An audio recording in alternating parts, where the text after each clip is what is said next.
review bahwa uji validitas itu menguji item ya, ketepatan atau kecermatan butir pertanyaan atau pernyataan di dalam instrumen kita. Dan kali ini kita akan melakukan uji reliabilitas instrumen secara keseluruhan. Uji reliabilitas dimaksudkan untuk mengetahui tingkat konsistensi dari instrumen yang digunakan. Jadi bahasa lainnya biasa kita menggunakan istilah keajegan ya. Ajek gitu artinya konsisten. Kalau digunakan di tempat lain besar kemungkinan juga bisa atau tepat digunakan di tempat yang lain. Itu yang disebut dengan konsistensi. Jadi yang bedanya validitas item itu menguji butir-butir setiap butir, sementara reliabilitas instrumen menguji instrumennya secara keseluruhan.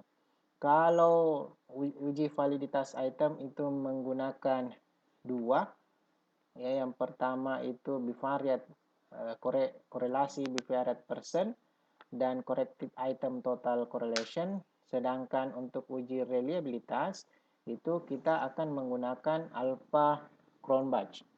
Nah, data yang kemarin kita gunakan akan kita lanjutkan di sini ya supaya tidak terlalu saya bikin data ulang ya. Jadi ini ada responden, ini data tabulasi, responden terdapat 20 orang, kemudian itemnya ada 10. Ini ada skor total.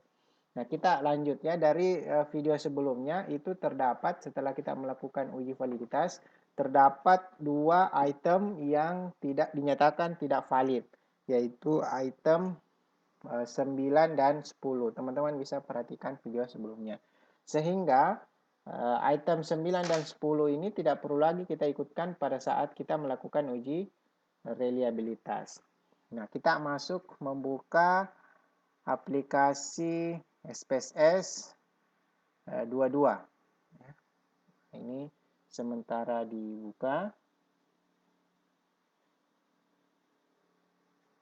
Kita tunggu, memang agak sedikit lama biasanya, ya, memerlukan beberapa detik. Aplikasi SPSS 22 ini terbuka. Saya harap teman-teman sudah memulai atau dari beberapa pekan yang lalu saya sudah sampaikan agar mencari atau menginstal aplikasi dari SPSS ini ya. Nah, Anda akan menggunakan ini di mungkin di mata kuliah yang lain, dan juga kalau memilih penelitian kuantitatif maka besar kemungkinan Anda akan menggunakan aplikasi SPSS. Dan semua prinsipnya bahwa semua instrumen angket atau kuesioner itu pasti dilakukan uji validitas dan uji reliabilitas. Ini normanya ya. Jadi kalau ada tidak melakukan ini, rasanya berarti tidak sesuai dengan norma ya. Jadi alat ukur, alat pengumpulan data yang kita gunakan itu haruslah diuji terlebih dahulu. Ada beberapa alat ukur yang tidak perlu diuji tidak perlu diuji lagi ya, karena memang dia sudah terstandarisasi ya. Misal ya beberapa alat tes ya, alat psikotes kalau memang kita gunakan dalam pengumpulan data itu bisa dilakukan. Itu tidak perlu dilakukan pengujian lagi karena dianggap sudah terstandarisasi. Jadi langsung digunakan. Sementara kalau kita membuat alat ukurnya, alat pembuatan atau pengumpulan datanya, maka kita harus menguji alatnya yang kita bikin. Ini agak lama.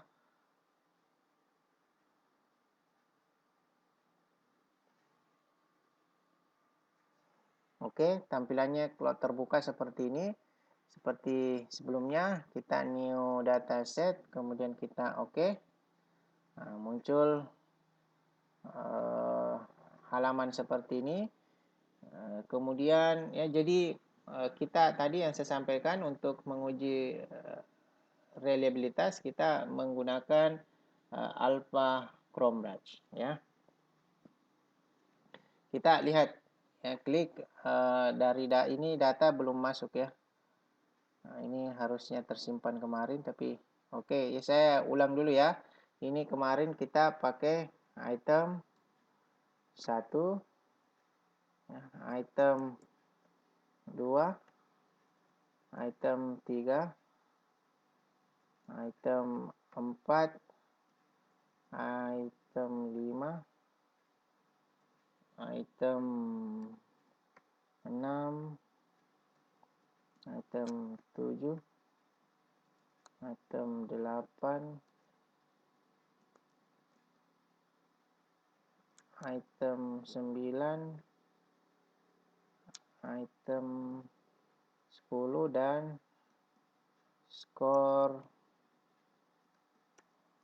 total ya. Ya, ini sayang kemarin tidak saya save datanya sehingga tidak, kita harus mengulang lagi ya. Kemudian desimalnya kita berikan angka 0.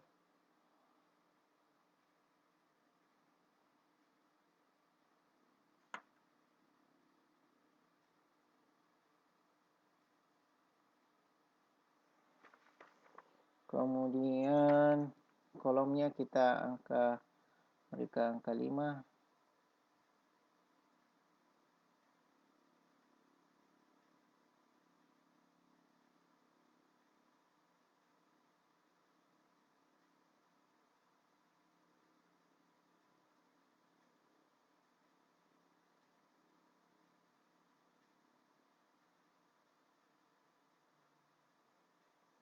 Oke, sudah. Ini kita kemudian memindahkan atau memasukkan data